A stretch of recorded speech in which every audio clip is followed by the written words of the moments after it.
ভাই আমার কষ্টের জীবনে অনেক কষ্ট করছি। আমার ইতিহাস বলতে গেলে আমার চোখে এখন পানি আসে।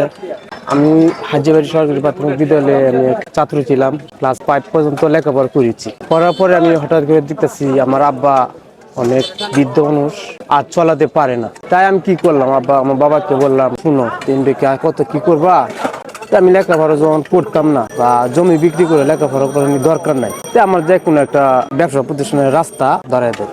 তখন আব্বা বলছে কি করবে, পয়সা কত আর কাওয়ায়া। আমার আব্বা জালমুড়ির দোকান নিয়ে দিছে। দেওয়ার পরে এই টেবিলটা মাথায় করে নি, অনেক কষ্ট। এই যে টেবিলটা না আঙ্গাতে পারি না, অনেক কান্নাকাটি করছি। কি করবো, তারপর আমি মা বাপরা ফালাইতে পারছি না। আমার 3 ভাই ছিল, 2 ভাই বিয়ে করে আলাদা হয়ে গেছে, আর আমি আমার মাকে বাবাকে আমি পালছি। পালার পরে মনে করেন আমার আব্বা আম্মা এক পাশালে ভাত রাঁধছিল। রান্নার পরে বলতেছে তুমি খাইলো বাটি। আমি কইছি 3টা প্লেট নে ভাত গুলা 3টা ভাগ করছি প্লেটের মধ্যে।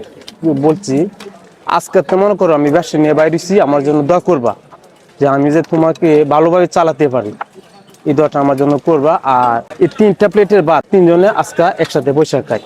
আর 2 ভাই আলাদা হয়ে গেছে, মা বাপের দেখশন করে না। আমার আব্বা আম্মা আমার সামনে চোখের পানি ফেলা দিচ্ছে কাইন্দা। এইটাই আপনারা দোয়া, আল্লাহ তাআলা এটাই আমাকে করছে, আমি মা বাপরে ফালতে পারছি। এই ব্যবসা দিয়ে মনে করেন অনেক ভালো আছি, মা বাপরে ফালছি, এবং কি আমার আম্মু নাই আমার আব্বু নেই। এই ব্যবসা করে মা বাপরে আল্লাহদের অতটুকু করছি। এখনো বর্তমানে মনে করেন আপনার দোয়াতে ব্যবসা ভালো চলতেছে, ভালো চালাতে পারছি। আর ব্যবসার কাহিনী বলতে গেলে অনেক কষ্ট আসে। আমি 1 টাকাতে জালমুড়ি বিক্রি কইরা 5 টাকাত গেছি, 5 টাকাতে 10 টাকা পাইছি। এখন আপনারা দোয়াতে 150 টাকা জালমুড়ি পর্যন্ত বিক্রি করতে পারি।